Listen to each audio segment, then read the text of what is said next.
नमस्कार दोस्तों, जय माँ लक्ष्मी, जय माता रानी। दोस्तों, एक बार फिर से स्वागत है आपका हमारे चैनल द अंशु वॉइस पर। दोस्तों, आज की वीडियो पूरी तरह से आपके प्रश्नों पर आधारित है। जैसे कि कुछ दिन पहले जो मैंने आपको वीडियो दी थी जिसमें संध्या दीपक से संबंधित महत्वपूर्ण जानकारी दी गई थी, उसे वीडियो के कमेंट बॉक्स में आप लोगों के बहुत सारे प्रश्न आए हैं। तो उन्हें प्रश्नों के बारे में आज हम बात करने वाले हैं कि घर के मुख्य द्वार पर जो हम दीपक प्रज्वलित करते हैं, घर की चौखट पर जो दीपक प्रज्वलित किया जाता है, उसे दीपक को प्रज्वलित करते समय किन बटन का ध्यान रखना चाहिए। और इस विषय पर बहुत सारे आप लोगों के प्रश्न भी आए हैं कि घर के मुख्य द्वार पर जो हम दीपक प्रज्वलित करते हैं, उसके लिए सुबह का समय सही राहत है या फिर शाम को दीपक प्रज्वलित करना चाहिए। मतलब घर की चौखट पर दीप दान के लिए कौन सा समय ज्यादा श्रेष्ठ है। अगला आपका प्रश्न है कि मुख्य द्वार पर जो हम दीपक प्रज्वलित करते हैं, उसकी बात ही लंबी होनी चाहिए या गोल होनी चाहिए। ये किस तरफ हमें दीपक प्रज्वलित करना चाहिए, घर के मुख्य द्वार के दाहिने तरफ या फिर बेन तरफ? दीपक किस चीज का होना चाहिए, आटे का दीपक, मिट्टी का दीपक या धातु का दीपक? कौन सा दीपक प्रयोग करें? दीपक में हम तेल डालें या फिर शुद्ध घी डालें? और कितनी देर तक प्रज्वलित रहना चाहिए? और एक सबसे जरूरी प्रश्न जो आया है वो यह है कि घर के मुख्य द्वार पर जो हम दीपक प्रज्वलित करते हैं, हवा चलती है या फिर आंधी आई है, बारिश आई है, किसी भी वजह से अगर वो दीपक बुझ जाता है तो फिर क्या करना चाहिए? तो इसी प्रकार के बहुत सारे प्रश्न लोगों के हैं घर के मुख्य द्वार पर दीपक जलन से संबंधित, जिनके उत्तर में आपको आज की वीडियो में देने वाला हूं। और इसके साथ ही एक बहुत ही अचूक उपाय में आपको आज घर के मुख्य द्वार पर दीपक जलन से संबंधित ही शेयर करने वाला हूं, जो कि अगर आप ध्यान रखते हैं इस तरह से, अगर आप घर के मुख्य द्वार पर दीपक प्रज्वलित करते हैं तो निश्चित ही आपकी जो मनोकामना होती है वो बहुत शीघ्र पूर्ण हो जाती है। मंत्र 21 दिन या 41 दिन में या फिर कई बार तो 11 दिन में भी आपकी इच्छाएं पूर्ण हो जाती है। तो बहुत ही महत्वपूर्ण है ये उपाय। वीडियो को पूरा जरूर देखिएगा। आज की वीडियो आप लोगों के लिए बहुत महत्वपूर्ण है क्योंकि आपके प्रश्नों पर ही आधारित है। अच्छी लगे वीडियो तो लाइक भी जरूर कीजिएगा, क्योंकि आपके लायक आपके कमेंट्स ही मेरे लिए बहुत महत्वपूर्ण होते हैं। यही एकमात्र जरिया है जिनसे मुझे पता चला है कि आपको यह वीडियो अच्छी लगती है और आपके लिए यह वीडियो उपयोगी है। तो अच्छी लगती है वीडियो तो लाइक करने में बिल्कुल भी कंजूसी मत कीजिए और कमेंट बॉक्स में जय माता दी जरूर लिखे, इससे वह सकारात्मक ऊर्जा की प्रताप है। और अगर आपका कोई भी सुझाव हो या कोई भी प्रश्न हो या कोई विशेष वीडियो देखना चाहते हैं तो उसके लिए भी कमेंट बॉक्स में जरूर लिखिए। और हाँ, अगर आप चैनल पर पहले बार आए हैं, अभी तक अपने चैनल को सब्सक्राइब नहीं किया है, तो आज की वीडियो अगर आपको अच्छी लगे तो चैनल को सब्सक्राइब करके बेल आइकॉन को जरूर प्रेस कर लीजिए। इससे यह होगा कि इस चैनल पर जो नए वीडियो अपलोड होगी उनकी नोटिफिकेशन आपको सही समय पर प्राप्त होगी। बात करें आपके प्रश्नों के बारे में, सबसे पहले तो प्रश्न यह है कि दीपक हमें कब जलाना चाहिए, सुबह या फिर शाम को? देखिए, सुबह भी घर के मुख्य द्वार पर दीपक प्रज्वलित किया जाता है। जिन घरों में दहलीज पूजन किया जाता है, मतलब कई ऐसे स्थान हैं जहां पर सुबह सुबह स्नान इत्यादि करने के बाद घर के मुख्य द्वार पर पूजा की जाती है, दहलीज पूजन किया जाता है। अब देखिए, हर जगह है ऐसी परंपरा नहीं है दहलीज पूजन की, लेकिन बहुत से स्थान पर दहलीज पूजन किया जाता है। तो जिन स्थान पर दहलीज पूजन किया जाता है वहां पर सुबह भी दीपक प्रज्वलित किया जाता है। तो आप चाहे तो सुबह भी दीपक प्रज्वलित कर सकते हैं, लेकिन शाम के समय जो दीपक प्रज्वलित किया जाता है वो अत्यंत आवश्यक होता है, क्योंकि देखिए, शाम के समय नकारात्मक और सकारात्मक दोनों ही शक्तियां बहुत ही प्रभावी होती है। मतलब दोनों तरह की शक्तियां उसे समय एक्टिवेट होती हैं। ऐसे में घर के मुख्य द्वार पर दीपक जलन से नकारात्मक शक्ति हमारे घर में प्रवेश नहीं करती हैं और सकारात्मक शक्ति का हमारे घर में प्रवेश हो जाता है। और शास्त्रों के अनुसार जो सुबह और शाम का समय होता है, संधिकाल का जो समय होता है, मतलब जो सुबह जब रात से सुबह होती है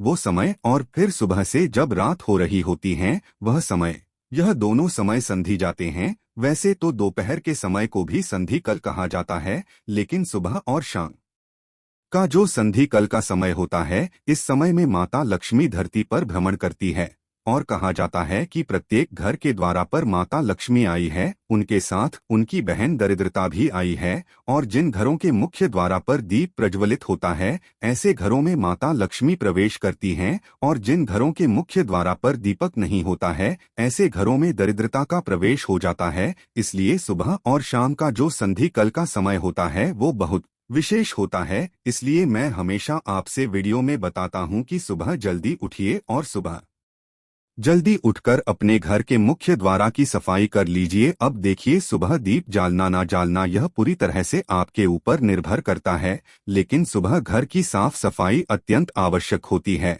और घर के मुख्य द्वारा पर जल का छिड़काव जरूर होना चाहिए। इतनी से ही माता लक्ष्मी का प्रवेश आपके घर में हो जाता है। लेकिन शाम के समय दीपदान होना चाहिए। तो सुबह अगर आप दीपक प्रज्वलित नहीं भी करते हैं तो शाम के समय दीपक अवश्य प्रज्वलित कीजिए। अब घर के मुख्य द्वारा पर दीपक जलन का सही समय क्या होता है, तो देखिए, घर के मुख्य द्वारा पर जो दीपक प्रज्वलित किया जाता है, अगर आप सुबह प्रज्वलित करते हैं तब भी आप सुबह उठकर सूर्योदय होने से पहले प्रज्वलित कर लीजिए। और शाम को जो दीपक प्रज्वलित किया जाता है वो संध्या काल में होता है, मतलब जब सूर्यास्त हो रहा होता है उसे समय दीपक प्रज्वलित किया जाता है। तो सूर्यास्त होने के बाद दीपक नहीं प्रज्वलित किया जाता है, सूर्यास्त होने वाला होता है, इस समय दीपक प्रज्वलित कर दिया जाता है। मतलब जो संधि काल का समय होता है, दिन और रात्रि के मिलन का समय, उसे समय आपके घर के मुख्य द्वारा पर दीपक प्रज्वलित होना चाहिए, मतलब हो जाना चाहिए उससे पहले। तो इस बात का ध्यान रखिए, ऐसा नहीं हो कि सूर्य अस्त हो गए हैं, अंधेरा हो गया है,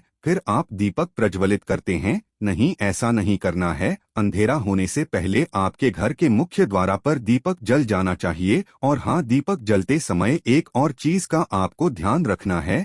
जब हम संध्या दीपक प्रज्वलित करते हैं घर के मुख्य द्वारा के लिए, तब ऐसे में दीपक आप अपने घर के मंदिर में ही प्रज्वलित करेंगे। और दीपक प्रज्वलित करने के बाद आप अपने पूरे घर में उसे दीपक को घुमा लेते हैं। मतलब आप अपनी रसोई में, घर के हर कमरे में, घर में जितने भी कमरे हैं, हर कमरे में वो दीपक घुमा लीजिए जैसे किसी देवी देवता को हम दिखाई हैं ना। बिल्कुल इस प्रकार से अपने एक हाथ में दीपक ले लीजिए और आरती की तरह पूरे घर में घूमते हुए चलिए, मंत्र बोलते रहिए। आप कोई भी मंत्र बोल सकते हैं, चाहे तो श्री सूक्त का पाठ कर सकते हैं, या जय माता लक्ष्मी, जय माँ दुर्गा, या हनुमान जी महाराज का नाम ले सकते हैं। मंगल भवन अमल हरि ड्रेवो दशरथ अजर बिहार, इस प्रकार से भी आप इस चौपाई को बोलते हुए भी दीपक प्रज्वलित कर सकते हैं और दीपक घूमते हुए मंत्र बोलते रहिए। और फिर आप मुख्य द्वारा की तरफ निकाल जाएंगे और फिर मुख्य द्वारा पर जाकर आपको वो दीपक रख देना होता है। मतलब घर के मुख्य द्वारा के लिए जो दीपक प्रज्वलित किया जाता है वो घर के अंदर, यानी कि घर के मंदिर में ही प्रज्वलित कर लिया जाता है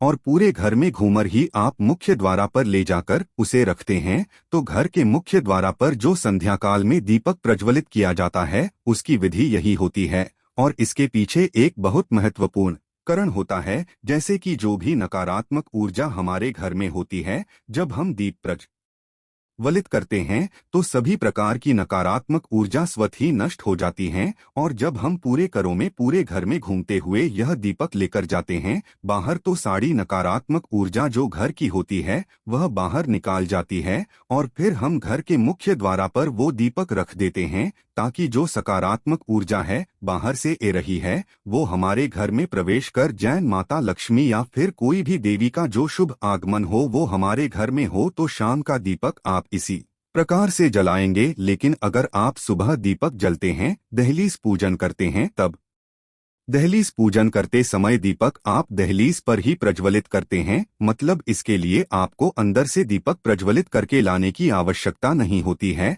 आप दहलीज पर दीपक लेकर जाते हैं, पुष्प और जल इत्यादि लेकर जाते हैं और जल डालते हैं सबसे पहले। उसके बाद आप रंगोली बना सकते हैं, थोड़ी सी पुष्प रख सकते हैं या अक्षत रख सकते हैं और इसी के ऊपर आप दीपक रखते हैं, फिर दीपक को प्रज्वलित करते हैं। तो दोनों समय के दीपक प्रज्वलित करने की विधि अलग होती है। और आप जानते हैं कि दीपक जब आप प्रज्वलित करते हैं तो दीपक आपको रखना किस तरफ देखिए, घर में जब आप अंदर आते हैं तो अंदर आते समय आपका दाहिना हाथ है जी तरफ पड़ता है, उसे तरफ आपको दीपक प्रज्वलित करना है। मतलब घर से बाहर निकलते समय लेफ्ट साइड और घर में अंदर आते समय राइट साइड होना चाहिए जो आप दीपक प्रज्वलित करेंगे। उम्मीद करता हूँ आप समझ गए होंगे। और अब बात करते हैं कि दीपक की बात ही किस प्रकार की हनी चाहिए, गोल हनी चाहिए या लंबी हनी चाहिए। तो देखिए, वैसे तो घर के मुख्य द्वार पर लंबी बाटी का प्रयोग किया जाता है, लेकिन अगर आप चाहे तो गोल बाटी भी प्रज्वलित कर सकते हैं, कोई समस्या नहीं है।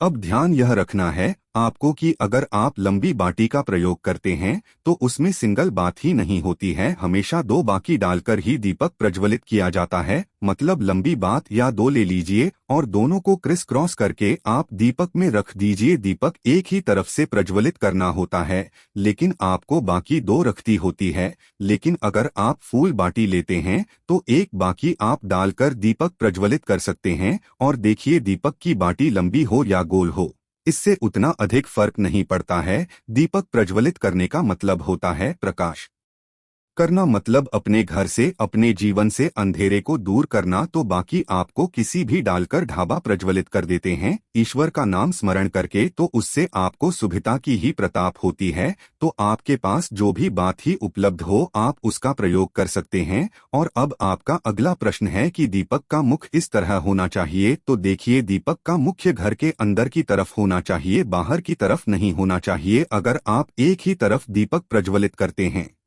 तो ऐसे में दीपक का मुख आपके घर के अंदर की तरफ हो, इस बात का ध्यान रखिए। और अब एक प्रश्न उठाता है कि अगर बारिश होती है, आंधी आई है, हवा तेज चलती है, तो ऐसे में जो हम घर के मुख्य द्वार पर दीपक रखते हैं यह ठंडा हो जाता है, तो फिर क्या करना चाहिए। देखिए, अगर तेज हवाएं चलती हैं या फिर आंधी आई है, बारिश आई है, मौसम ठीक नहीं है, या फिर कई स्थान पर ऐसा भी होता है कि दीपक बाहर प्रज्वलित किया जाता है, तो आसपास के पड़ोसियों को लगता है कि आपने कोई टोटका कर रखा है। तो इन सभी समस्याओं से बचाने के लिए आप चाहें तो घर के मुख्य द्वार के अंदर भी दीप प्रज्वलित कर सकते हैं। जैसे कि वैसे नियम तो यही कहते हैं कि घर के बाहर दीप प्रज्वलित होना चाहिए, लेकिन समस्याएं इस प्रकार की अगर बनती हैं तो आप घर के मुख्य द्वार के पास ही, मतलब बाहर ही दीपक प्रज्वलित करते हैं, पर गेट के अंदर कर लीजिए, कोई समस्या नहीं है। लेकिन ध्यान रखिए, जब आप दीपक रखते हैं तो में गेट के पास ही होना चाहिए, वो अंदर हो तो भी कोई बात नहीं है, क्योंकि बाहर रखेंगे फिर दीपक ठंडा हो जाएगा, उसका तो कोई फायदा नहीं है। तो इससे अच्छा है कि आप अंदर रख लीजिए। लेकिन अगर आप घर के अंदर भी रखते हैं दीपक, तब भी आप एक बार में गेट के बाहर निकालकर और मुख्य द्वार के ऊपर आपको एक बार जैसे आरती करी जाती है ना, इस प्रकार से मुख्य द्वार के ऊपर चारों तरफ गोल घुमा लीजिए 2 या 3 बार और उसके बाद अंदर रख लीजिए। लेकिन बहुत आवश्यक है कि घर के बाहर जो आप भी प्रज्वलित करते हैं उसे घर से घूमर बाहर ले जाकर बाहर भी में गेट की जैसे आरती करी जाती है वैसे ही प्रतिदिन आरती करने के बाद आप घर के मुख्य द्वार पर एक तरफ दीपक रख दीजिए। तो इससे आपके घर पर किसी भी प्रकार की बुरी नजर हो, किसी कराई का असर हो, तंत्र मंत्र का प्रभाव हो, कोई भी वास्तु दोष हो, कोई भी ग्रह दोष हो, मतलब किसी भी प्रकार की बुरी बाला ये हो, आपके घर से दूर रहती है। इसलिए संध्या काल में दीपक अवश्य प्रज्वलित करना चाहिए। बाकी आप सुबह भी करना चाहते हैं तो बिल्कुल कर सकते हैं। और अगला जो आपका प्रश्न है कि दीपक कितने समय तक जलते रहना चाहिए, कितनी समय दीपक का जलना आवश्यक है। देखिए, शास्त्रों में ऐसा कहा गया है कि जो दीपक हम प्रज्वलित करते हैं कम से कम 1 घंटा, 1 घंटा 2 घंटे तक जलना चाहिए। तो दीपक आपका जितना भी बड़ा हो आप उसमें की भर दीजिए या तिल तिल भर दीजिए, जिससे भी आप दीपक प्रज्वलित करना चाहते हैं। और जब तक वह अपने आप ठंडा नहीं होता है तब तक उसे प्रज्वलित रहने दीजिए। लेकिन हाथ जोड़ा दीपक प्रज्वलित करते हैं वह तेल से भर दीजिए, इतना कि कम से कम 1-1.5 घंटे तो अवश्य चले। और हाँ, कई भक्तों के प्रश्न आए हैं कि मुख्य द्वार पर जो हम दीपक प्रज्वलित करते हैं वो आटे का होना चाहिए या फिर मिट्टी का दीपक होना चाहिए। देखिए, आप चाहे तो प्रतिदिन आटे का दीपक भी बना सकते हैं, आटे का दीपक बनाकर और उसे भी प्रज्वलित कर सकते हैं। चाहे तो मिट्टी का दीपक भी ले सकते हैं, और इससे भी अच्छा होगा कि आप एक धातु का दीपक रखिए। धातु का दीपक आँख प्रतिदिन धोकर उसे प्रज्वलित कर सकते हैं, लेकिन मिट्टी का दीपक या आटे का दीपक आप दोबारा नहीं जल सकते हैं। तो अगर संभव हो तो एक पीतल का छोटा सा दीपक ले लीजिए, प्रतिदिन शाम के समय जल दीजिए और उसके बाद जब वो ठंडा हो जाए तो अंदर रख लीजिए। धोकर साफ करके अगले दिन फिर से आप उसे जल सकते हैं, यह ज्यादा अच्छा रहेगा। बाकी आपकी अपनी इच्छा। और हाँ, अगला प्रश्न है कि घी तेल किस चीज हमें दीपक प्रज्वलित करना चाहिए? घर के मुख्य द्वार पर जो दीपक प्रज्वलित किया जाता है या कहानी भी जो दीपक प्रज्वलित किया जाता है, या तो आप शुद्ध घी का प्रयोग करें या फिर आप तिल तेल का प्रयोग करें। सरसों के तेल का दीपक आप चाहे तो शनिवार के दिन जल सकते हैं। बाकी रोज जो आप दीपक प्रज्वलित करते हैं तो वो आप या तो तिल से प्रज्वलित कीजिए या फिर आप शुद्ध घी का प्रयोग कर लीजिए। दोनों में से जो भी आपके पास उपलब्ध हो इसका प्रयोग आप कर सकते हैं। और आपका अगला प्रश्न है कि पीरियड्स ए जाते हैं तो उसे समय में घर के मुख्य द्वार पर दीपक प्रज्वलित कर सकते हैं या नहीं कर सकते हैं? देखिए, पीरियड्स में आप दीपक नहीं प्रज्वलित कर सकते हैं, क्योंकि देखिए घर का मुख्य द्वार है, लेकिन जो हम दीपक प्रज्वलित कर रहे हैं कर तो देवी देवताओं के निमित्त ही रहे हैं। तो देवी देवताओं के लिए हम पीरियड्स में कोई भी पूजा पाठ इत्यादि नहीं कर सकते हैं, इसलिए उसे समय में आप नहीं कर सकते हैं। लेकिन एक और चीज का ध्यान रखना चाहिए, जो भी हम नियम अपने घर में बनाते हैं प्रयास करना चाहिए कि हर समय वह नियम बना रहे। अगर आपसे नहीं हो पाता है, अपने बच्चों से कहिए, उसे दिन वो दीपक प्रज्वलित कर देंगे। पति हैं या परिवार में कोई भी दूसरे सदस्य हैं तो उनसे आप दीपक प्रज्वलित करवा दीजिए, मतलब नियम खंडित मत कीजिए। प्रतिदिन दीपक प्रज्वलित हो इस बात का ध्यान रखें। तो देखिए, प्रयास तो यही कीजिए कि प्रतिदिन दीपक प्रज्वलित हो। बाकी अगर घर में कोई उसे वक्त नहीं होता है, मतलब आप अकेले ही हैं और नहीं कर पाते हैं, तब बात अलग होगी। लेकिन अगर घर में कोई होता है उसे समय तो दीपक अवश्य प्रज्वलित करवा दीजिए। और हाँ, संध्या दीपक से संबंधित एक और प्रश्न आया है कि क्या शाम के समय हम सिर्फ 3 दीपक ही प्रज्वलित कर सकते हैं? जैसे कि घर में और भी कोई देव वृक्ष है, जैसे कि शमी का पौधा या फिर अवल का पौधा या फिर मान लीजिए केले का पौधा हमने लगा रखा है और प्रतिदिन हम वहां दीपक जलते हैं, तो क्या हम वहां दीपक जल सकते हैं? मतलब क्या 3 से अधिक दीपक शाम के समय जलाया जा सकता है? जी हाँ, बिल्कुल जलाया जा सकता है। मतलब शास्त्रों में 3 दीपक अनिवार्य कहा गया है, बाकी के दीपक आप अपनी इच्छा अनुसार कितनी भी संख्या में जल सकते हैं। जैसे कि किसी भी देव वृक्ष के नीचे आप घर में भी जल सकते हैं, बाहर जाकर भी जल सकते हैं। बाहर कोई मंदिर हो आपके घर के बाहर तो वहां पर जाकर भी दीपदान कर सकते हैं। तो ऐसा नहीं है कि आप दीपक अधिक संख्या में नहीं जल सकते हैं, बिल्कुल जल सकते हैं, लेकिन यह मुख्य दीपक होते हैं। यह जैसे कि अगर आप बहुत सारे दीपक नहीं जल पाते हैं तो कम से कम घर में 3 स्थान पर दीपक अवश्य जलाना चाहिए। घर के ईशान कोण में, यानी कि घर के मंदिर में, घर के मुख्य द्वार पर और तुलसी के पास। इसके अलावा आपकी अपनी इच्छा है, अपनी श्रद्धा है, कितनी भी दीपक प्रज्वलित कीजिए, यह तो अत्यंत ही श्रेष्ठ होगा, पुण्य फल की प्रताप होगी। और हाँ, ध्यान रखिए, दीपक प्रज्वलित करते हैं तो दीपक के नीचे कुछ ना कुछ अवश्य रखें, चाहे थोड़े से पूछ पर रख दीजिए या फिर आप चाहे तो थोड़ी सी चावल रख सकते हैं, क्योंकि खाली दीपक कभी भी प्रज्वलित नहीं किया जाता है, सीधा जमीन पर दीपक नहीं रखा जाता है। इस बात का ध्यान रखिए। तो दोस्तों, उम्मीद करती हूँ आज के वीडियो से आपको लाभ भविष्य होगा। और हाँ, जैसे कि मैंने आपको वीडियो के प्रारंभ में कहा था कि मैं एक उपाय शेयर करने वाला हूँ, लेकिन वीडियो काफी लंबी हो चुकी है आपके प्रश्नों के ऊपर ही। तो आने वाले वीडियो में आप घर के मुख्य द्वार पर किस प्रकार से दीपक प्रज्वलित करें जिससे कि घर की समस्याएं दूर हो या कोई विशेष मनोकामना पूर्ण हो। आज के लिए दोस्तों इतना। जय जय माता लक्ष्मी।